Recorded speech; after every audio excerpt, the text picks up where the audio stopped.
This channel does not promote any violent, harmful, or illegal activities. All content provided by this channel is meant for an educational purpose only.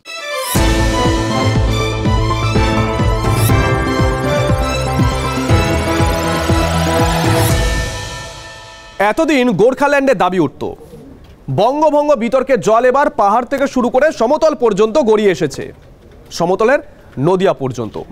নিশ্চয় মনে আছে আপনাদের, কয়েকদিন আগে পার্লামেন্টে দাঁড়িয়ে বিজেপি সাংসদ নিশিকান্ত দুবে দাবি করেছিলেন এ রাজ্যের মালদা মুর্শিদাবাদকে কেন্দ্রশাসিত অঞ্চল করতে হবে। তার সেই দাবিকে সমর্থন করেছিলেন বিজেপি বিধায়ক গৌরীশঙ্কর ঘোষ। এবার তাদের সঙ্গে সহমত হলেন আরও একজন বিজেপি বিধায়ক, সুব্রত মৈত্র।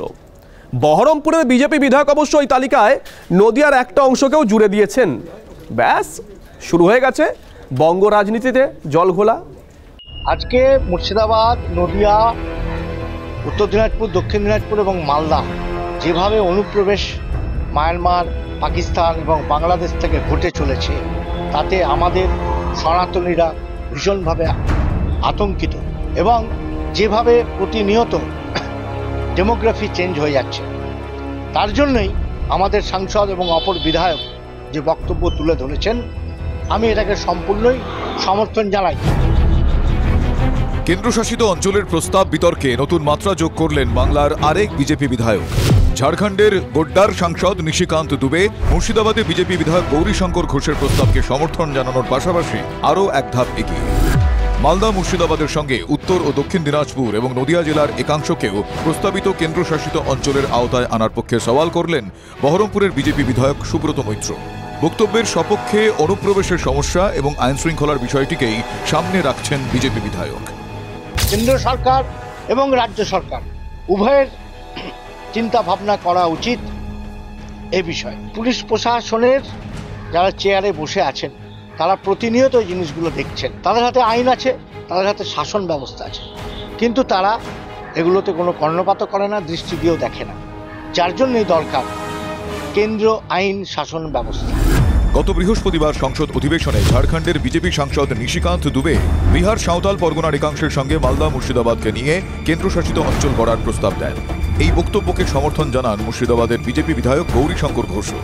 এবার মুর্শিদাবাদেরই আরেক বিজেপি বিধায়ক প্রস্তাবিত কেন্দ্রশাসিত অঞ্চলের এলাকা আরও বাড়ানোর পক্ষে সওয়াল করলেন। এই সমস্ত বিষয়গুলিকে বঙ্গভঙ্গের চক্রান্ত বলে দেগে দিয়ে গেরুয়া ব্রিগেডকে কাঠগড়ায় তুলে পথে নেমেছে রাজ্যের শাসক দল।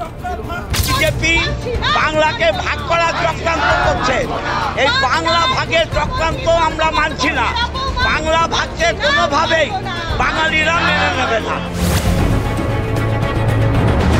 মমতা ব্যানার্জি তো প্রচুর বলেছিল উত্তরবঙ্গকে সুইজারল্যান্ড করবে, উত্তরবঙ্গে ট্রেন সেবা, শিল্প, চাকরি সব নাকি এনে দেবে। কিছুই তো করতে পারেননি। সেই কারণে যাতে উত্তরবঙ্গের উন্নয়নের জন্য অর্থনৈতিক যাতে উন্নয়নের ব্যবস্থা থাকে, তারই কথা বলা হয়েছে। কোথাও কোনো রাজ্য ভাগের প্রস্তাব বিজেপির নেই, রাজ্য ভাগের পক্ষে বিজেপি নয়।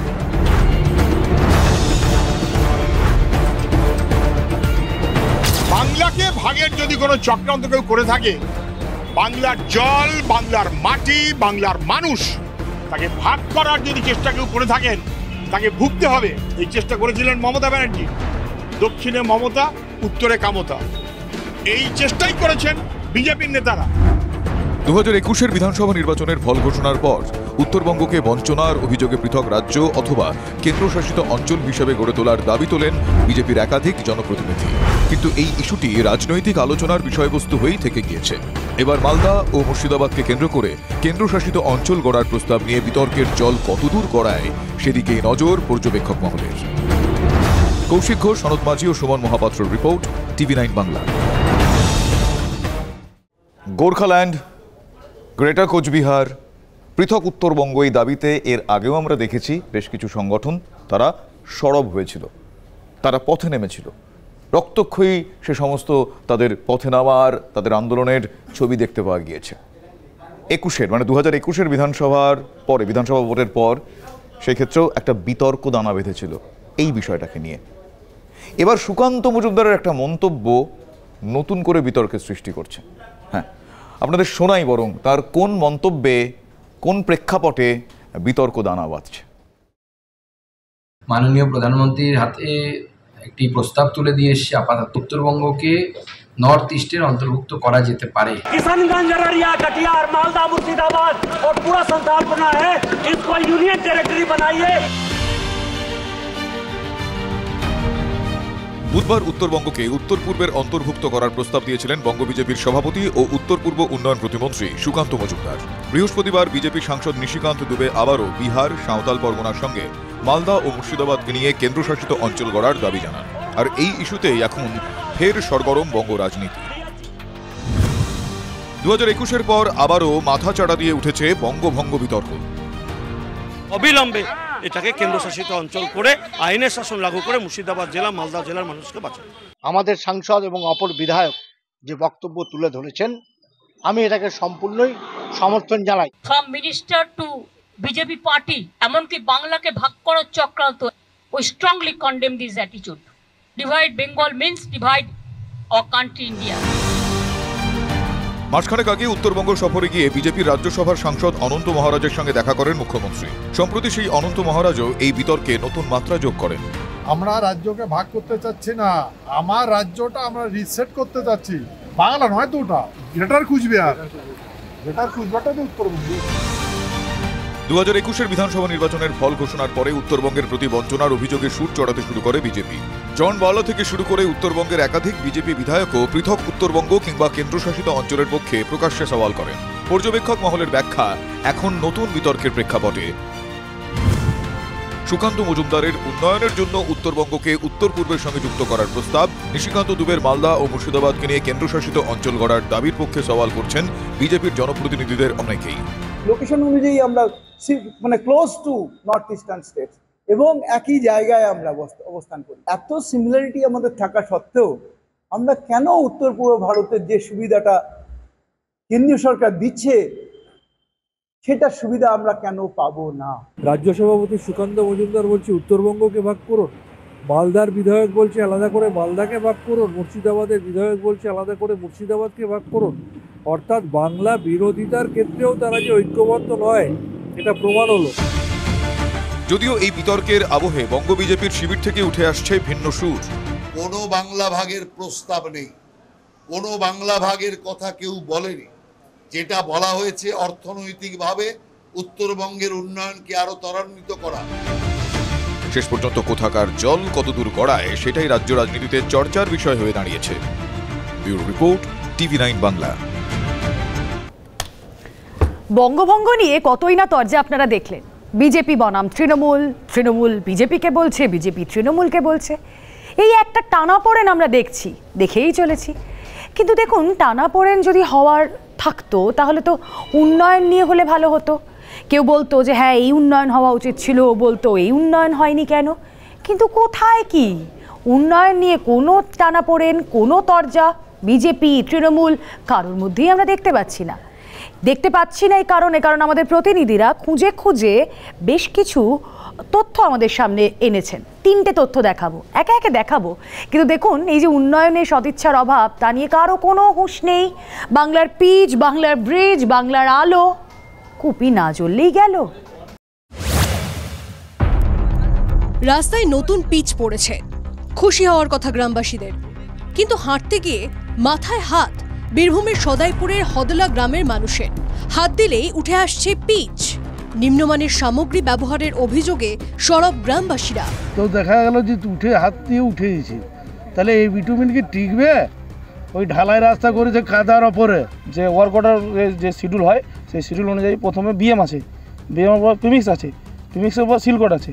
ওরা আপনার ডাইরেক্ট প্রিমিক্স আর সিলকট দিয়ে রাস্তাটা করে দিচ্ছে। সুপারভাইজারের দাবি, বৃষ্টির জন্যই পিচ নাকি ঠিকভাবে বসেনি। কালকে যখন পিচ হয়েছে জল হয়েছিল, এটা হচ্ছে সমস্যা। হ্যাঁ, জল হয়েছিল কালকে, সেই জন্য কি রাস্তার এরকম অবস্থা হলো? সেই জন্যই হয়েছে। বর্ষার আগে কাজটা সেরে ফেলা যেত না? উঠছে প্রশ্ন। বৃষ্টিকে শিখণ্ডী করছেন মেদিনীপুর পুরসভার পুরপ্রধানও। মাত্র 8 মাস আগে এই ব্রিজ তৈরি হয়েছে, মাত্র 8 মাস। তার মধ্যেই মেদিনীপুর শহরের নিকাশি নালা, দাঁড়িবাঁধ, খালের কজওয়ের একটা অংশ বসে গেল। 25 লক্ষ টাকা খরচ হয়েছিল। সবটাই কি তবে জলে? বীরভূমের মতো এখানেও এলাকাবাসীর একই অভিযোগ। দেখলাম যে পোল ভেঙে পড়ে আছে, এখন ফটো তোলা হচ্ছে, কীরকম কাজ জানি না। তো যে করেছে তাদের গাফালেতি, এটা ভালো করে করলে তো তাহলে তো জলটা থাকতো। যেদিন তৈরি হচ্ছিল সেই দিনই আমি ওখানে দাঁড়িয়ে প্রতিবাদ করেছিলাম। এ কথা আমি তথ্য দিয়ে প্রমাণ করে দিয়েছিলাম এবং বুঝিয়ে দিয়েছিলাম। পার্সোনালি আমি চেয়ারম্যানের সাথে দেখাও করেছিলাম বিজেপির তরফ থেকে আমাদের টিম নিয়ে গিয়ে। কিন্তু সেদিন পৌরসভা, চেয়ারম্যান বা স্থানীয় কাউন্সিলর আমার কথাকে গুরুত্ব দেয়নি। আর পুরপ্রধান বলছেন, এই প্রবল বর্ষণে তলাটা মানে এমন গর্ত হয়ে গেছিল যাতে একটা গার্ডওয়ালের একটা সাইড একটু উল্টে গেছে এবং আমরা সঙ্গে সঙ্গে ইঞ্জিনিয়ারদের পাঠিয়েছি। নামেই উন্নয়ন, পরতে পরতে ফাঁকিবাজির অভিযোগ। প্রশাসনের সদিচ্ছার অভাব যে কতটা তা হাড়ে হাড়ে টের পাচ্ছে মালদার কোতোয়ালি অঞ্চলের কাজলদিঘি বাগানপাড়া এলাকা। মালদা শহর থেকে মাত্র কয়েক কিলোমিটার দূরেই, অথচ এখনো এই 2024 সালে পৌঁছয়নি বিদ্যুৎ। কুপির আলোয় ভরসা গোটা গ্রামের। গ্রামবাসীদের অভিযোগ, বিদ্যুৎ দপ্তরে বারবার জানিয়েও, এমনকি পরিবার পিছু টাকা দেওয়ার পরেও কারেন্ট মেলেনি। 10 বছর থেকে এখানে বসবাস করছি। এখানে কোনো লাইন নাই, অন্ধকারে বাচ্চারা পড়াশোনা করে, আর কোনো লাইনের কোনো ব্যবস্থাই হচ্ছে না। খুব কষ্ট হচ্ছে, আমাদের প্রচণ্ড কষ্ট হচ্ছে। 10 বছর ধরে খুব কষ্ট আমাদের। পোল আছে দেখছি, পোল আছে, গেড়ে গেছে আর দিচ্ছে না, না লাইন দিচ্ছে না। সমস্যা মানছে রাজ্যের শাসক দলও। যে বিদ্যুতের কথা বললেন, সেই বিদ্যুৎ কেন পৌঁছায়নি, সেখানে কোনো ল্যান্ড লিটিগেশন আছে কিনা সেটা খতিয়ে দেখতে হবে, এবং সেটাকে কিভাবে শর্ট আউট করা যায়। আমাদের বিদ্যুৎ দপ্তর অত্যন্ত অ্যাক্টিভ। জমি জটই দাবি জেলার বিদ্যুৎ বিভাগের। কানেকশনটা দেওয়ার জন্য আমাদের যে এসটি লাইনটা যাবে, সেই লাইনটা যে জায়গা দিয়ে যাবে, সেই জায়গার দুটো মালিক সেই জায়গাটা অবজেকশন দিয়েছে। আমরা এইটা নিয়ে পঞ্চায়েত লেভেলে, জেলা পরিষদ লেভেলেও মিটিং করেছি, বাট সেই মিটিংয়ের ফুলফুল রেজাল্ট হয়নি, তারা রাজি হয়নি। এতদিন প্রশাসন করছিল কি? সূর্য ডুবলেই কাজলদিঘি কাজল কালো হয়ে থাকবে, এর নাম উন্নয়ন? হিমাদ্রি, দেবব্রত ও শুভতোষের রিপোর্ট, TV9 বাংলা। টার্গেট 2026, মানে 2026-এর বিধানসভা নির্বাচন, তার বলে দেওয়ার অপেক্ষা রাখে না। অভিষেক বন্দ্যোপাধ্যায় বলেই দিয়েছেন যে 24-এর থেকেও ভালো ফল করতে হবে। বিজেপি বা থেমে থাকে কেন? 26-এ চোখ ধাঁধানো ফল করতে ফর্মুলা বেঁধে দিলেন স্বয়ং বিরোধী দলনেতা শুভেন্দু অধিকারী। হিন্দুত্বের লাইন তো রয়েছে, সঙ্গে আর কি চাই সেটাও বললেন তিনি। আমরা জিতব, কিন্তু এই জিত যেন 2016 থেকেও বড় হয়, 2021 থেকেও বড় হয়, 2024 থেকেও বড় হয়। খেলার মাঠের মতন রাজনীতির মাঠেও চাই নিখুঁত পরিকল্পনা, কঠোর পরিশ্রম।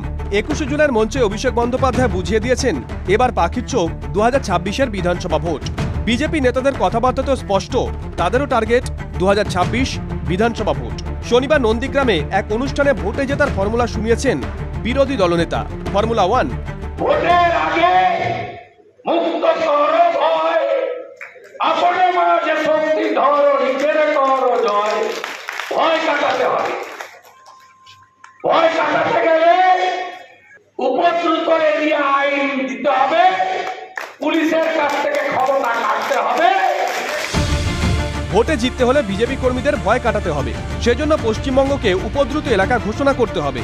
বিরোধী দলনেতার ফর্মুলা 2, হাত পা বেঁধে কেন্দ্রীয় বাহিনী পাঠাবেন না, ইলেকশন কমিশন বদলে দেন এসওপি, আইকার্ড চেক করার পাওয়ার দিন, ওয়েবকাস্টিং এর অ্যাক্সেস সব ক্যান্ডিডেটকে মিডিয়াকে দিন, polling party, counting party 50 central 50 state government এমপ্লয়িদের নিয়ে করুন। হাত পা খোলা কেন্দ্রীয় বাহিনী চাই, মানে এমন এক ব্যবস্থা চাই যাতে কেন্দ্রীয় বাহিনী হাত পা খুলে খেলতে পারে। বিরোধী দলনেতার ফর্মুলা 3, রেশন যদি দিতে পারেন বায়োমেট্রিকে, ভোট কেন হবে না বায়োমেট্রিকে? আওয়াজ শুনুন, উড়ে চলে যাবে। জাল ভোট ঠেকাতে একসময় সচিত্র পরিচয়পত্রের দাবিতে আন্দোলন করেছিলেন তৎকালীন বিরোধী নেত্রী মমতা বন্দ্যোপাধ্যায়।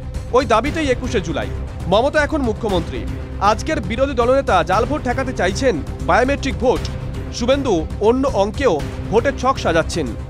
আমার 39% ভোট আছে রাজ্যে, আমি যদি 3% ভোট বাড়াতে পারি, মমতা প্রাক্তন আর ভাইপো জেলে, আমরা 92টা বিধানসভায় এগিয়ে আছি। 146টা বিধানসভায় 40% ভোট পেয়েছি আমরা, আর 2% ভোট দরকার। এ জেলা আমরা পারবো, কাঁচা বাসের ডান কাটা আছে। শুভেন্দু টার্গেট 3% ভোট বাড়ানো। কিভাবে? হাতের আসল তাসটা দেখালেন বিরোধী দলনেতা।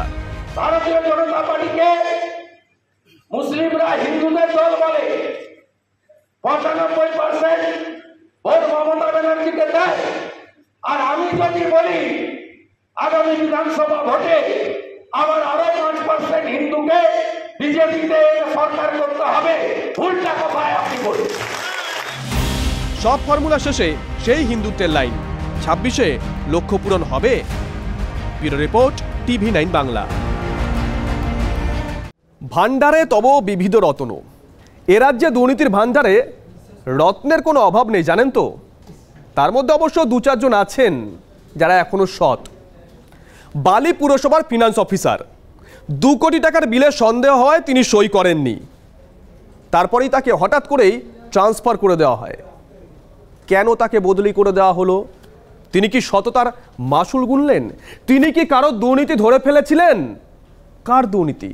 তাই কি তাকে বদলি করে দেওয়া হলো? বিতর্ক শুরু হয়েছে। আর বিতর্ক শুরু হতেই ওই অফিসার দ্বারস্থ হয়েছেন অর্থ বিভাগে। অর্থ বিভাগ তারাও পদক্ষেপ করেছে। এবছর ফেব্রুয়ারি মাসে বালি পুরসভার ফিনান্স অফিসার পদে যোগ দিয়েছিলেন কল্যাণ প্রামাণিক। সূত্রের খবর, এরপরই টেন্ডার ছাড়া প্রায় 2 কোটি টাকার বিলের বৈধতা নিয়ে প্রশ্ন তোলেন তিনি। সংঘাতের সেই শুরু। অভিযোগ, বিলগুলিতে সই করার জন্য বারবার চাপ দিতে থাকেন হাওড়া সদরের এসডিও তথা বালি পুরসভার অ্যাডমিনিস্ট্রেটর অমৃতা রায় বর্মন। তাকে নানাভাবে হেনস্থা ও প্রাণে মারার হুমকি পর্যন্ত দেওয়া হয় বলে অভিযোগ করেন কল্যাণ। তারই একটি ভিডিও শনিবার ভাইরাল হয়। সেই ভিডিওর সত্যতা TV9 বাংলা যাচাই করেনি।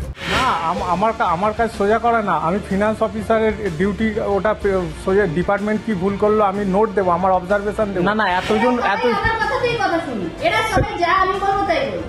You want me to be that hard? আমরা এখনো কাজ নিয়ে এমনি চুরি করছি, আর আপনি প্যারার পর প্যারা দিয়ে যাবেন, 1.5 পাতা 3 পাতা। আপনি ভেবেছেন সেই প্যারার ভয় আমি কোনো বিল পাস করব? এই সংঘাতের মধ্যেই গত 2রা জুলাই গোটা বিষয়টা ঊর্ধ্বতন কর্তৃপক্ষকে জানান কল্যাণ। তার উত্তর তো মেলেইনি, উল্টে 22শে জুলাই এই ফিনান্স অফিসারকে দক্ষিণ দিনাজপুরে বদলির চিঠি ধরানো হয়। এ নিয়ে প্রশাসনিক মহলে তোলপাড় পড়তেই নড়ে চড়ে বসে অর্থ দপ্তর। ফিনান্স অফিসারের অভিযোগের ভিত্তিতে স্পেশাল অডিট রিপোর্ট তৈরির নির্দেশ দেওয়া হয়। এজন্য 4 জন স্পেশাল অফিসার নিয়োগ করা হয়েছে। তবে বিরোধীদের দাবি যে রাজ্য সরকারের কোনো কেন্দ্রীয় টিম দিয়ে কিন্তু এই তদন্ত কোনোভাবেই সম্ভব না। এখানে একটি নিরপেক্ষ সংস্থাকে দিয়ে তদন্ত করাতে হবে, কারণ দুর্নীতির জাল কিন্তু অনেক দূর পর্যন্ত বিস্তীর্ণ, যার শেকড় অনেক দূর পর্যন্ত রয়েছে। ফলে বিরোধীরা চাইছেন যে স্বচ্ছ তদন্ত হোক, যাতে দুর্নীতির আরও অনেক কিছু উঠে আসবে এই তদন্তে। আমাদের দাবি স্পেশাল অডিট টিমে এটা হবে না, এটা কম্পিউটার অ্যান্ড অডিটর জেনারেলকে দিয়ে তদন্ত করাতে হবে। অবশ্যই আজকের এই কটা টেন্ডার নয়, একই কোম্পানি নাকি বারে বারে টেন্ডার পেয়ে যাচ্ছে। ইলেকট্রিকের কাজ, একই কাজ বারবার হচ্ছে। বালি পুরসভার টেন্ডার দুর্নীতি নিয়ে নবান্নের বৈঠকে ক্ষোভ প্রকাশ করেছিলেন খোদ মুখ্যমন্ত্রী। হাওড়া সদরের এসডিওকে শোকজও করতে বলেছিলেন, কিন্তু দেখা গেল যে আধিকারিক প্রতিবাদ করলেন তাকেই বদলি করে দেওয়া হলো। এই অবস্থায় এসডিওর ক্ষমতা নিয়ে প্রশ্ন তুলতে ছাড়ছেন না বিরোধীরা। মুখ্যমন্ত্রী পশ্চিমবঙ্গ তিনি যা বলেছেন তার কথাকে পর্যন্ত ভায়োলেট করা, মুখ্যমন্ত্রীর উপর দিয়ে কি যাচ্ছেন কিছু কিছু অফিসার। এই এসডিও কিছুদিন আগে, গত বছরই বোধহয় তার বদলি হয়েছিল, এবং 1-2 দিনের মধ্যে তিনি আবার ফিরে এসেছিলেন। কম ক্ষমতা দিয়ে হয়েছিল সেটা আমি জানি না। আমরা কাউন্সিলর ছিলাম, এখন সে মেয়াদটা শেষ হয়ে গেছে। তো বালি মিউনিসিপ্যালিটি নিয়ে কিছু বলাটা, বিশেষ করে এই টেন্ডার বা ডিপার্টমেন্ট নিয়ে, ঠিক হবে না। হ্যাঁ, কিন্তু দিদি যে কথাটা বলেছেন সেদিন মিটিংয়ে, আমাদের মানুষের পরিষেবা ক্ষেত্রে অনেক খামতি আছে, এইটা শিওর। বিরোধীদের অভিযোগ, টেন্ডার দুর্নীতির টাকা শাসক দলের নেতাদের কাছে পৌঁছে যাচ্ছে, মানুষ পুরো পরিষেবা পাচ্ছেন না। প্রশাসনিক মহলে জানিয়েও কোনো লাভ হয়নি।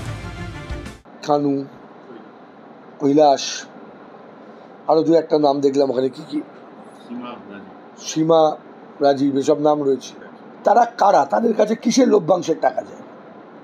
নাগরিক সমিতির অভিযোগের ভিত্তিতে ইউডিএমএ থেকে একটি ফরওয়ার্ডিং এই অ্যাডমিনিস্ট্রেটরের কাছে এসেছে। উনি এটা নিয়ে বসে আছেন কেন? তদন্ত করছেন না কেন? এই লেটার কারা বা কারা বা কে দিয়েছেন আমার জানা নেই। লেটার আমি দুর্নীতি হয়েছে কি না হয়েছে সেটা আমি কি করে বলতে পারবো? এইটা যারা ডিপার্টমেন্টে আছেন বা যারা হাই লেভেলের কমিটিগুলোতে আছেন তারা বলবেন। আমরা পলিটিক্যাল পোস্টে আছি, প্রশাসনিক পোস্টে নেই। প্রশ্ন এখন একটাই, মুখ্যমন্ত্রীর হুঁশিয়ারি এবং ফিনান্স অফিসারের বদলি বিতর্কের পর বালি পুরসভার টেন্ডার দুর্নীতির শিকড় কি আদৌ উপড়ে ফেলা যাবে? সুব্রত বন্দ্যোপাধ্যায়ের রিপোর্ট, TV9 বাংলা। আবার নিয়োগ দুর্নীতির প্যান্ডোরার বাক্স খোলা শুরু। গতকাল দিনভর আপনাদের দেখিয়েছি পুরো নিয়োগে কারচুপির যে বহর, সে তথ্য সামনে এসেছে। এবার আজ একবার শিক্ষায় নিয়োগ দুর্নীতির দিকে নজর রাখা যাক। আচ্ছা, 7 কাঠা জমিতে চাষ করে 67 কোটি টাকার মালিক হওয়া যায়? দেখুন, তদন্তে নেমে ইডি কিন্তু সেই তথ্যই দিচ্ছে। এবার সেই জমিতে কি চাষ হয়েছিল সেটা এখন প্রশ্নের মুখে। আর আতশ কাচের নিচে কাদের নাম? সেই মিডলম্যান অর্থাৎ প্রসন্ন, প্রদীপ, তাদের নামই সামনে আসছে। তাহলে তারা কাদের জন্য ঠিক দালালি করছিল বলুন তো? প্রশ্ন তো ঘুরপাক খাচ্ছে এখানেই। শিক্ষা দুর্নীতি মামলায় সবটাই যেন ভানুমতির খেল। পরীক্ষা না দিয়ে বা সাদা খাতা জমা দিয়ে যদি চাকরি পাওয়া এক ধরনের ভানুমতির খেল হয়, ঠিক তেমনই 7 কাঠা জমি চাষ করে 67 কোটি টাকা মুনাফা করা, সেটাও বোধহয় আরেকটা ভানুমতির খেল।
শুধু নবম দশম নয়, একাদশ দ্বাদশের নিয়োগ, গ্রুপ সি গ্রুপ ডি নিয়োগেও দেদার চাকরি বিক্রি হয়েছে প্রসন্ন প্রদীপের হাত ধরে। সিবিআই এর মামলায় শীর্ষ আদালত থেকে জামিন পেয়েছিলেন প্রসন্ন, কিন্তু ভাগ্যদেবী প্রসন্ন হওয়ার আগেই প্রসন্নকে নতুন মামলায় পাকড়াও করে ইডি। একা মানিক ভট্টাচার্য, একা কুন্তল, এদের দ্বারা সম্ভব? মাথার উপর আশীর্বাদ না থাকলে, অনুপ্রেরণা না থাকলে সারা স্টেট জুড়ে, সারা পশ্চিমবঙ্গ জুড়ে কোটি কোটি টাকার চুরি সম্ভব? তাই আমরা চাই প্রসন্ন রায়, পার্থ চট্টোপাধ্যায়, এরা সব চুনোপুটি। আসল যার অনুপ্রেরণায় হয়েছে, যে মাথা, তাকে কবে ইডি সিবিআই জেলে ঢুকাবে? আমরা তো চাইছি তদন্ত দ্রুত শেষ হোক, কিন্তু তদন্তের নামে এই প্রহসন এবং তদন্তের নামে উদ্দেশ্য প্রণোদিতভাবে বাংলাকে বঞ্চনা করা বা তৃণমূল কংগ্রেসকে বঞ্চনা করা বা কালিমালিপ্ত করার প্রচেষ্টা বন্ধ হোক।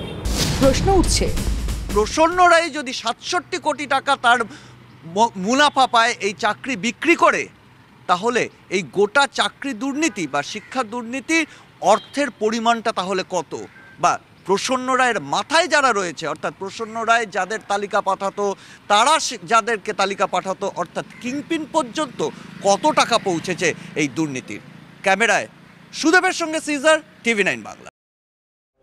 দুর্নীতির ঠেলায় মামলা মোকদ্দমার জেরে নিয়োগ ঝুলে রয়েছে, নতুন নিয়োগও হচ্ছে না। ফলে স্কুলগুলোতে এক প্রকার ত্রাহি ত্রাহি অবস্থা। মালদার একটি স্কুলের ছবি আপনাদের দেখাবো। সেখানে উঁচু ক্লাসের ছাত্ররা নিচু ক্লাসের ছাত্রদের ক্লাস নিচ্ছে। ভাবুন পরিস্থিতি। একজন মাত্র শিক্ষক সেই স্কুলে। ফলে খুব স্বাভাবিকভাবেই এই ছবিটা শুধুমাত্র এই স্কুলের নয়, অন্যান্য স্কুলের ক্ষেত্রেও দেখা গিয়েছে। পরিস্থিতি সহজেই অনুমেয়। স্বয়ং শিক্ষামন্ত্রী ব্রাত্য বসু তিনি স্বীকার করছেন, ব্রাত্য বসু মানছেন যে সমস্যার কথা, এবং তিনি বলছেন যে নিয়োগই একমাত্র সমাধান। যদি তাই হয়, আমাদের প্রশ্ন, বাস্তবায়ন। চাকরির দাবিতে হামাগুড়ি। 2014 সালে বিজ্ঞপ্তি বেরিয়েছিল, 2015 পরীক্ষা। 16 রেজাল্ট বেরোয় আপার প্রাইমারির। তারপর 8 বছর পার, এখনো একজনেরও চাকরি হয়নি। অপেক্ষায় গোটা প্যানেল। আন্দোলনের পর আন্দোলন, লাভ হয়নি একটু। আমাদের আপডেট সিটে নিয়োগ চাই। আমরা ইন্টারভিউ থেকে বঞ্চিত আপার প্রাইমারি চাকরি প্রার্থী। আমাদের আজকে জীবন থেকে 10-11 বছর প্রায় চলে যাচ্ছে। কমিশন এবং সরকারের আমাদের দিকে নজর দিক, আমাদের বাঁচান। কোর্টের কাছে এবং মাননীয় মুখ্যমন্ত্রীর কাছে করজোড়ে নিবেদন করছি, আমরা যেন সুবিচার পাই। আমরা 10 বছরের সমস্ত সিট আপডেট করে আমরা নিয়োগ চাই। ভবিষ্যতের শিক্ষকরা রাস্তায়, ধর্নাতলায়, অথচ স্কুলে শিক্ষক নেই। কয়েকটা উদাহরণ দেওয়া যাক।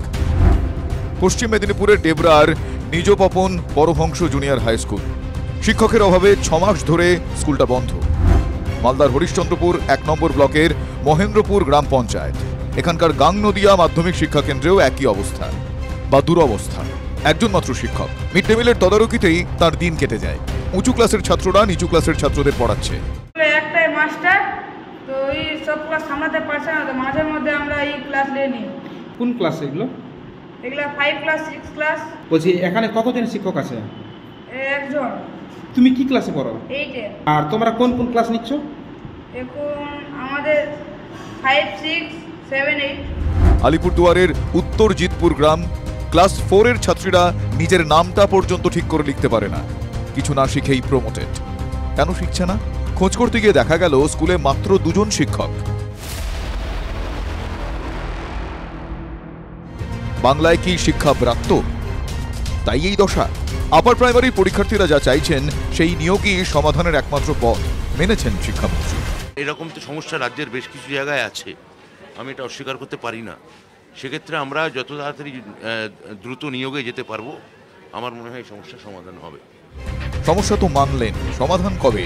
কটাক্ষ করতে ছাড়ছে না বিরোধী শিবির। মন্ত্রী তো স্বীকার করেছেন, এটা আমাদের সৌভাগ্য, বাংলার মানুষের সৌভাগ্য। আজকে কত হাজার স্কুল বন্ধ হয়ে যাচ্ছে, কত পোস্ট খালি রয়েছে। যথাযথভাবে অ্যাটেনশন শিক্ষার ক্ষেত্রে এ সরকারের নেই, নিয়োগ নেই, টাকার বিনিময়ে নিয়োগ, তাছাড়া নিয়োগ হবে না। এবং কোথাও কোর্টের নির্দেশে নিয়োগ বন্ধ হয়ে গেছে বলে যা বলছে সরকার, বেঠিক বলছে। আজকে যদি কন্যাশ্রী দিয়ে আর সবুজ সাথী দিয়ে যদি সব কিছুই হয়ে যেত, তাহলে আজকে এই দিনটা দেখতে হতো না। ওরা যত বেশি পড়ে তত বেশি জানে, এই আপ্তবাক্যটা নেতারা না ভুললেই হলো।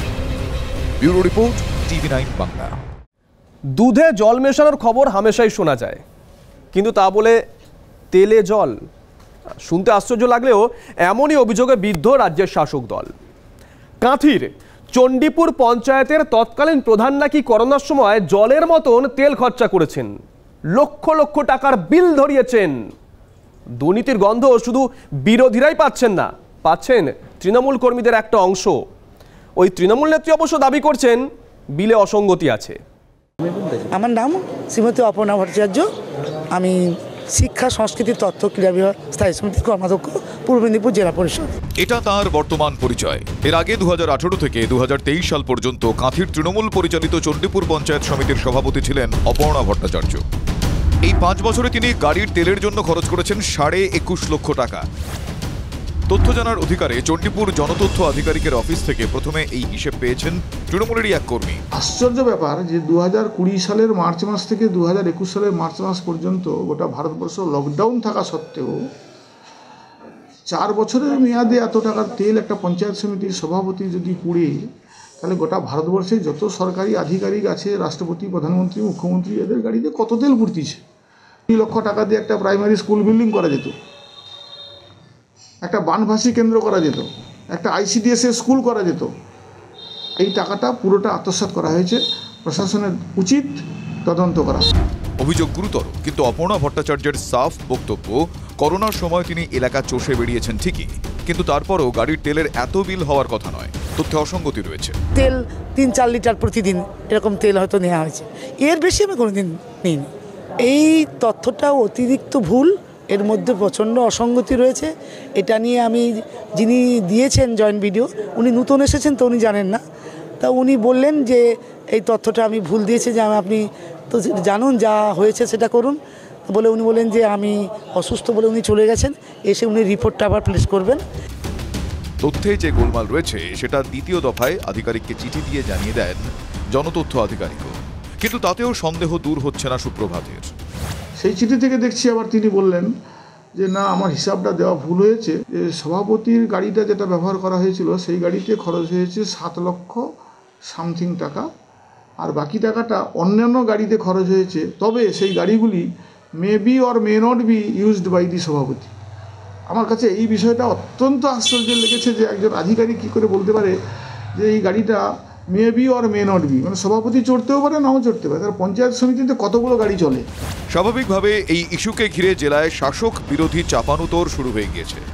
এরকম অপর্ণা ভট্টাচার্য প্রচুর আছে, লক্ষ লক্ষ টাকা তেলের বিল যেভাবে এই ছোট্ট ব্লকের এই এলাকায় উনি কোথায় গেছেন, কিভাবে গেছেন তার পরিসংখ্যান দিতে পারবেন না। কোনো এক সামাজিক কার্যকর্তা তিনি আরটিআই করেছিলেন বলে আমরা তথ্যটা জানতে পেরেছি, কিন্তু এরকম অনেক ঘটনাই লুকিয়ে আছে যেগুলো হয়তো আমাদের সামনে ফুটে ওঠেনি।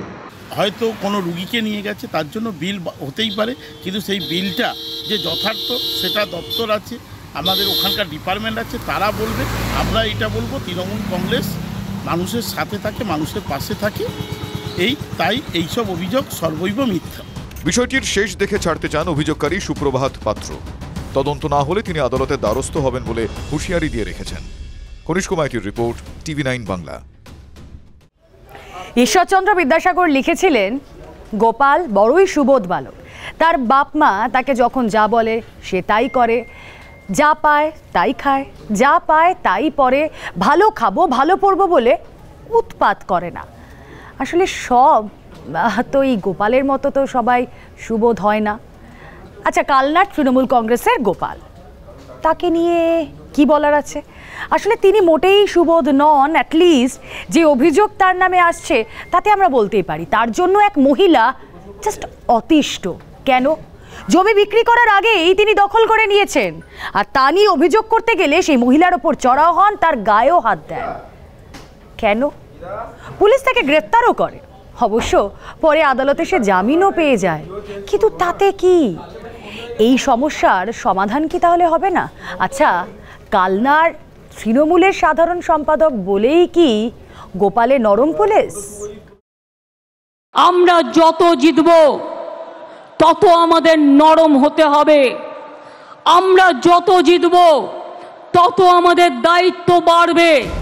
খুব বেশি দিন নয়, গত রবিবার 21-এর মঞ্চ থেকে দলের নেতাকর্মীদের ঠিক এমনই নম্র, দায়িত্ববান হওয়ার বার্তা দিয়েছিলেন মমতা বন্দ্যোপাধ্যায়। কিন্তু তৃণমূল নেত্রীর পথ কি জেলার নেতারা অনুসরণ করছেন? পূর্ব বর্ধমানের কালনার এই ঘটনা সেই প্রশ্নই যে তুলছে। মহিলাকে বেধড়ক মারধর করছেন এক ব্যক্তি, আশেপাশে আরও কয়েকজন হাতাহাতিতে জড়িয়ে। ভাইরাল হওয়া এই ভিডিও সত্যতা যাচাই করেনি TV9 বাংলা। তবে অভিযোগ, মহিলাকে যিনি মারছেন তিনি কালনা শহর তৃণমূল কংগ্রেসের সাধারণ সম্পাদক গোপাল তিওয়ারি। জমির দখল নেওয়াকে কেন্দ্র করেই নাকি এই গণ্ডগোল। তৃণমূল নেতা গোপাল তিওয়ারির বিরুদ্ধে এই জায়গা জোর জবরদস্তি দখল করার অভিযোগ। এই জায়গা দখল করে প্রাচীর দিয়ে ঘিরে নেওয়া হচ্ছিল, আর তাতেই বাধাপ্রাপ্ত হয়ে এই বাড়িতেই ঢুকে গোপাল তিওয়ারি একদম সদল বলে এই বাড়িতে উপস্থিত হয়ে সাত সকালেই এই পরিবারের উপর আক্রমণ করে। শনিবার দলবল নিয়ে কালনা দেবনাথপাড়া এলাকায় এই বাড়িতে চড়াও হওয়ার অভিযোগ তৃণমূল নেতার বিরুদ্ধে। গোপাল তিওয়ারি তো উনি এখানে পাঁচিল দেয়, আমরা বারণ করি যে আমাদের এখানটা একটুখানি জায়গা রাখুন আমাদের যাতায়াত করার জন্য। মিনিমাম 50 জনা, তাদেরকে নিয়ে আমাদের ঘরের ভিতরে ঢুকে আমাদেরকে মারধর। তাদের হাতে লাঠি ছিল, দা ছিল, শাবল ছিল, কোদাল ছিল। মারধরের ভিডিও প্রকাশ্যে আসলেও অভিযোগ উড়িয়ে কালনা শহর তৃণমূল কংগ্রেসের সাধারণ সম্পাদক গোপাল তিওয়ারির পাল্টা দাবি, আমাদের পাঁচিল ভেঙে দিয়েছে, সেটা নিয়ে আজকে বলতে গেছি। ওরা বাইরে থেকে আমাকে ঘরের মধ্যে টেনে ঢুকিয়ে নিয়ে ওইখানে আমি নিজেকে বাঁচার জন্য আমি পালিয়ে আসার, ওরা ঘরের মধ্যে ঢুকিয়ে ওরা 4-5 জন মিলে আমাকে এলোপাতাড়ি মারতে থাকে। কারোর গায়ে হাত দিইনি, আমি নিজেকে পালিয়ে আসার জন্যে, নিজেকে আত্মরক্ষার জন্য আমি বেরিয়ে আসার চেষ্টা করছিলাম। পরিবারের অভিযোগ, জোর করে তাদের জমি দখল করতে চেয়েছেন তৃণমূল নেতা। আমরা ব্যাংকে গেছিলাম, ব্যাংকে গিয়ে আমরা চিঠি করি জায়গাটা বিক্রি করে ঋণটা পরিশোধ করব। আমাদের তো সেটাই বলে মনে হচ্ছে যে জোর জবরদস্তি দখল করছে। একটা সম্পত্তি ব্যাংক থেকে নিলামে কিনেছিলাম, অকশনে সরকারি সমস্ত নির্দেশ মেনে সেই সম্পত্তিটা হচ্ছে ব্যাংক আমাকে ওখানে পজিশন দিয়েছে। প্রকাশ্যে বাড়িতে ঢুকে মারধরের এমন ছবি সামনে আসায় অস্বস্তিতে পড়েছেন তৃণমূল নেতৃত্ব। আইন কারোরই নিজে হাতে তুলে নেওয়া ঠিক না, কারণ যদি গোপাল তেওয়ারি জায়গাটা কিনে থাকেন এবং গোপাল তেওয়ারি যদি পাঁচিল দিতে যায় বারবার, যদি ওরা যদি পাঁচিলটা ভেঙে দেয়, তার জন্য তো আইন আছে, পুলিশ আছে, পুলিশের কাছে উনি লিখিত একটা অভিযোগ জানাতে পারত। মানুষের কাছ থেকে ছিনিয়ে নিতে হবে এবং করে খেতে হবে। বিভিন্ন নেতারা তাদের করে খাওয়ার জায়গাতে বাধাপ্রাপ্ত হলে পরে সেখানে মা বোন কেউ কোনো দেখাদেখি দিক বেদিক কোনো জ্ঞান থাকে না। হামলার অভিযোগে কালনা থানায় অভিযোগ দায়ের করে আক্রান্তের পরিবার। তার ভিত্তিতে অভিযুক্ত গোপাল তিওয়ারিকে গ্রেপ্তার করে পুলিশ। কিন্তু তারপর কালনা আদালতে সহজেই জামিন পেয়ে যান শাসক নেতা, কারণ তার বিরুদ্ধে নাকি জামিনযোগ্য ধারা দিয়েছিল পুলিশ। এবং লার্নেড কোর্ট উভয় পক্ষে শোনার পর জামিন দেন। জামিনযোগ্য অপরাধ ছিল, এটা হচ্ছে যে কটা ধারা সবই কি জামিনযোগ্য অপরাধ ছিল। তাহলে যে সোশ্যাল মিডিয়ায় আমরা দেখতে পাচ্ছিলাম যে অভিযোগ উঠছিল যে মারধর করা হয়েছে, শ্লীলতাহানির অভিযোগ আছে, দেখুন সেটা ইনভেস্টিগেশনের পার্ট, এবং যেটা এসেছে সেই তার বেশি কিছু করা যায় না। এটা কোনো বিরোধিতা করা হয়নি জামিনে? জামিনের বিরোধিতা তো আমি যেখানে পাবলিক প্রসিকিউটর আছি, যেখানে বেলেবেল অফেন্স থাকে, সেখানে বিরোধিতা করার কিছু থাকে না, এটা হচ্ছে ব্যাপার। এত কিছু প্রমাণ আমি দিলাম আপনাদের সামনে, আজকে কি করে উনি এইভাবে জামিন পেয়ে যায়? আমাদের কি নিরাপত্তা থাকলো? তাই যাবো আমরা এবার, যখন তখন আমাদেরকে মার্ডার করে দেবে। প্রশ্ন হলো, কেন জামিনযোগ্য ধারা দিল পুলিশ? শাসক নেতা বলেই কি? তাহলে কি গ্রেপ্তারি সেফ আইওয়াশ? কৌশিক দত্ত, TV9 বাংলা, কালনা। বর্ধমান হোক বা মুর্শিদাবাদ, মানে জেলা যাই হোক না কেন, আলাদা আলাদা স্থান হোক না কেন, অভিযোগ একই রকম। হ্যাঁ, জমি দখলের অভিযোগ, কায়দা একই। আদালতের নির্দেশে পুলিশ এসে পাঁচিল ভেঙে দিয়ে গেছে। একবার ভাবুন বিষয়টা। তারপর তৃণমূল কংগ্রেসের উপপ্রধান তিনি তার দাদাগিরি দেখানোর পথে কোনো রকম খামতি করলেন না। তিনি সেখানে এসে সদল বলে দাদাগিরি দেখালেন, বাড়ি ভাঙচুর চালালেন, সদল বলে এসে করলেন। ফলে জায়গা আলাদা হলেও কায়দা আলাদা হয়নি। লোকসভা ভোটে জয়ের রথ ছুটেছে, কিন্তু তারপরও আত্মতুষ্টি নয়, বরং তৃণমূলের শীর্ষ নেতৃত্ব বারবার নেতাকর্মীদের সংযত হওয়ার বার্তা দিচ্ছেন। কিন্তু কে শুনছে কার কথা? কোর্টের নির্দেশের পরও দাদাগিরির অভিযোগ তৃণমূল নেতার বিরুদ্ধে। মুর্শিদাবাদের জঙ্গিপুরে গিরিয়া গ্রাম পঞ্চায়েতের উপপ্রধানের বিরুদ্ধে হামলা, মারধর, ভাঙচুরের অভিযোগ প্রতিবেশী পরিবারের। পুলিশ চলে যাওয়ার পরে আমার বাড়ি, আমার ঘরে অনেক কিছু, আমার কিছুই নাই। আমার ঘরে টাকা ছিল, টিভি, এলসিডি টিভি ছিল, ফ্রিজ, গ্যাস, অনেক কিছু দেখলে বুঝতে পারবেন আপনি, অনেক কিছু ছিল, সব কিছু ভেঙেছে। আমার গোষ্ঠীর আমার আধা মেম্বার গোষ্ঠীর 13 জনের ছিল টাকা, 25,000 টাকা লোনের, ওটা নেই। কিন্তু কেন এই হামলা? জানা গেছে দুই পরিবারের মধ্যে জমি নিয়ে দীর্ঘদিনের বিবাদ। জমি বিবাদে জঙ্গিপুর আদালতে মামলা হয়। সেই মতো পাঁচিল ভেঙে দেওয়ার নির্দেশ দেয় আদালত। দাবি পরিবারের। কোর্টের নির্দেশ পেয়ে পুলিশের উপস্থিতিতে সেই পাঁচিল ভাঙাও হয়। নুরুল হুদার পরিবারের অভিযোগ, পুলিশ চলে যেতেই তার বাড়িতে হামলা চালায় গিরিয়া পঞ্চায়েতের তৃণমূল উপপ্রধান কারুর শেখের দলবল। মেম্বার ऐसा सबको বলছে সবাইকে ছাড়লা নিয়ে বাধা, কারণ মেম্বার ऐसा যত সব বাধা রেখে না ভাঙচুর করেছে, মানে উপপ্রধান। হ্যাঁ, উপপ্রধান ऐसा সব ভাঙচুর করেছে। জঙ্গিপুর থানায় লিখিত অভিযোগ দায়ের করেছে নুরুল হুদার পরিবার। তবে হামলার অভিযোগ নিয়ে উপপ্রধান কারু শেখের কোনো প্রতিক্রিয়া পাওয়া যায়নি। কৌশিক ঘোষের রিপোর্ট, TV9 বাংলা। সাগরদিঘি বিধানসভা উপনির্বাচনে কংগ্রেস জেতার পর মনে আছে লক্ষ্মীর ভান্ডার নিয়ে আমরা ওরার অভিযোগ উঠছিল? ভাবছেন সে তো অনেক দিনের কথা, তাহলে ছেড়ে দিন, এই তো সদ্য লোকসভা নির্বাচন গেল। তারপর আমরা কি দেখলাম? তৃণমূল কংগ্রেসের নেতাকর্মীরা হুঁশিয়ারি দিয়ে বলল যে বিরোধী হলে সরকারি প্রকল্পে নো সুবিধা। এরকমই একটা অভিযোগ উঠছে, কারণ বিরোধীরা এই অভিযোগ ওঠার পর থেকে বারবার বলেছিল কোথাও একটা প্রতিহিংসার রাজনীতি হচ্ছে।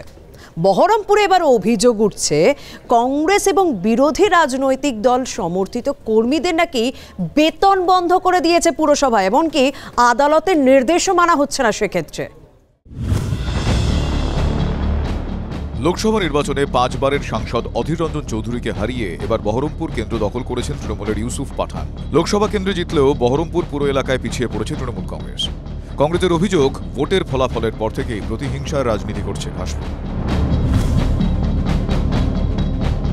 তৃণমূল পরিচালিত বহরমপুর পুরসভার বিরুদ্ধে কংগ্রেসের অভিযোগ, যারা কংগ্রেসের মনোভাব সম্পন্ন যারা কংগ্রেস কর্মীরা আছে এবং যারা পৌর কর্মচারী, যারা পৌরসভায় কাজ করে, সেই অ্যাক্টিভ যারা কর্মচারী তারা মাইনাটাকে বন্ধ করে দেয় মোট 51 জনের।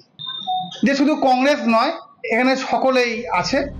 বেতন বন্ধের অভিযোগে গত 11ই জুন মুখ্যমন্ত্রী মমতা বন্দ্যোপাধ্যায়কে চিঠি দিয়েছেন অধীর রঞ্জন চৌধুরী। লোকসভা নির্বাচনে তার সমর্থনে কাজ করায় কর্মীদের বেতন বন্ধ করে দেওয়ার অভিযোগ করেছিলেন প্রাক্তন সাংসদ। সেই জল গড়ায় আদালতে, মামলা হয়।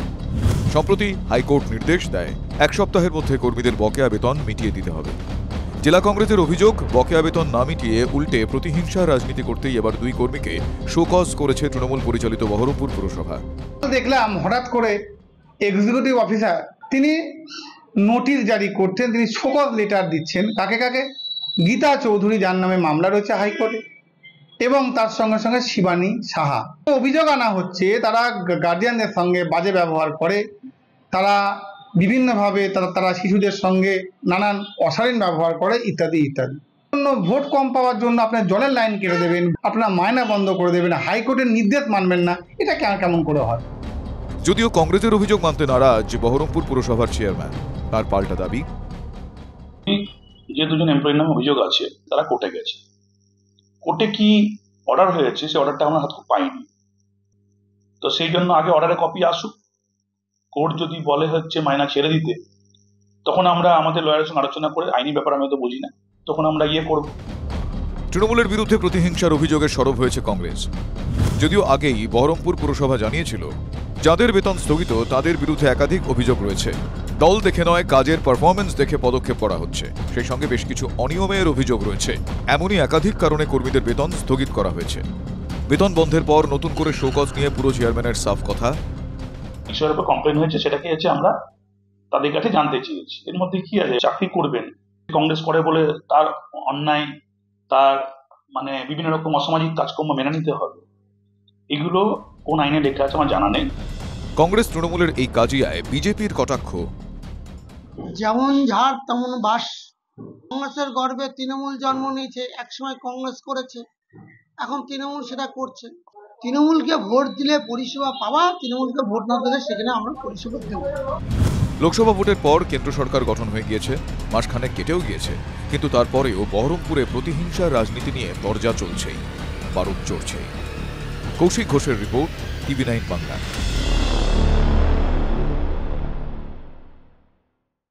দুর্নীতির খবর দেখালাম, দাদাগিরির খবর দেখালাম, আর এবার একটা ভালো খবরের দিকে নজর রাখতে হচ্ছে নিঃসন্দেহে। আজকের দিনের অন্যতম বড় খবর, আজই এবারের অলিম্পিকে খাতা খুলল ভারত। 10 মিটার এয়ার পিস্তলে ব্রোঞ্জ জিতলেন হরিয়ানার মনু ভাকের। নিঃসন্দেহে তাৎপর্যপূর্ণ এই কারণ গতবার এমনকি তার আগের অলিম্পিকেও ভারতের হয়ে প্রথম পদক এনে দিয়েছিলেন একজন মহিলা। এবারও তার ব্যতিক্রম হলো না। দেশের কন্যাশ্রীকে অভিনন্দন জানিয়েছেন দেশের প্রধানমন্ত্রী।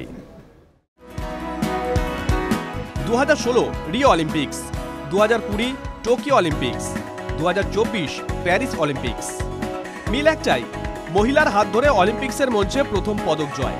যে দেশে এখনো কন্যা ভ্রূণ হত্যা রুখতে সরকারকে বিজ্ঞাপন দিতে হয়, বিশ্বমঞ্চে সেই দেশের তেরঙ্গায় উজ্জ্বল করে চলেছেন কোনো এক নারী। সাক্ষী মালিক, মীরাবাই চানু, মনু ভাকেররা হয়ে উঠছেন দেশের মুখ। সাক্ষী মনু এমন একটি রাজ্যের প্রতিনিধি যেখানে পুরুষের তুলনায় নারীর সংখ্যা এখনো কম। শেষ জনগণনা রিপোর্ট অনুযায়ী হরিয়ানায় প্রতি 1000 পুরুষে মহিলার সংখ্যা মাত্র 879। এয়ার পিস্তলের নিশানা যেন পুরুষতান্ত্রিক সেই মনোভাবকে ওড়ালেন মনু।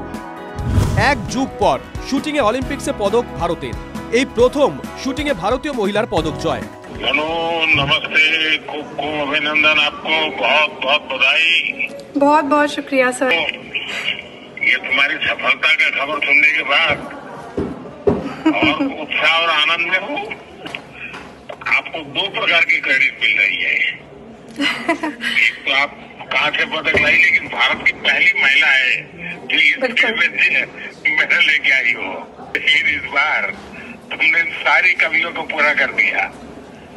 बिल्कुल सर, अभी और भी मैचेस हैं आगे, तो उनमें भी उम्मीद रहेगी कि अच्छा करूं मैं। मुझे पक्का विश्वास है आगे की मैचेस भी बहुत अच्छा करोगी आप। 2018 সালে শুটিং বিশ্বকাপে জোড়া সোনা জিতে উত্থান। হরিয়ানার মেয়ের 6 বছর বয়সে শুটিংয়ে হাতে খড়ি। টোকিও অলিম্পিক্সে যোগ্যতা অর্জন পর্বে পিস্তল খারাপ হয়ে যায় মনু। 4 বছর আগের ব্যর্থতা মুছে 10 মিটার এয়ার পিস্তলে ব্রোঞ্জ মনু ভাকেরের। মাত্র 0.1 পয়েন্টের জন্য রূপো হাতছাড়া হয় মনু। 2012 পরে ব্যর্থতা 16 এবং তারপরে 20 ব্যর্থতা। হ্যাঁ, তো এই দুটো ব্যর্থতা একটা এমন মেসেজ পাঠিয়েছিল সমাজে যে শুটিং এর প্রতি ভরসাটা উঠে যাচ্ছিল মানুষের। 0.1 জন্য সিলভার গেছে, আমাদের খারাপ লাগবে, আমরা তো চাইবই, কিন্তু আমার মনে হয় ওর কাছে আরো 2 বার সুযোগ আছে এই সিলভার বা গোল্ড জেতার জন্য। 3 বছর আগে টোকিও অলিম্পিক্স শুরুর আগে কোচের সঙ্গে ঝামেলায় বিতর্কে জড়িয়েছিলেন। অলিম্পিক্সের মঞ্চে পিস্তলের লিভার খারাপ হয়ে যাওয়ার পর কাঁদতে কাঁদতে বেরিয়ে যাওয়া সেই মনুই প্যারিসের পোডিয়ামে দাঁড়িয়ে দেশের মুখ উজ্জ্বল করলেন। পদক জেতার পর বললেন, গীতা পাঠ করে লক্ষ্যে স্থির থেকেছি। 22 বছরের তরুণী শুটিং বিশ্বকাপ, কমনওয়েলথ গেমস থেকে বিশ্ব চ্যাম্পিয়নশিপে আকাশ ছোঁয়া সাফল্য পেয়েছেন। এবার অলিম্পিক্সেও সাফল্য পেলেন। প্যারিসে আরও ইভেন্ট বাকি আছে মনু। হরিয়ানা শুটারের কাছ থেকে আরও পদকের আশায় দেশবাসী। Bureau report, TV9 Bangla.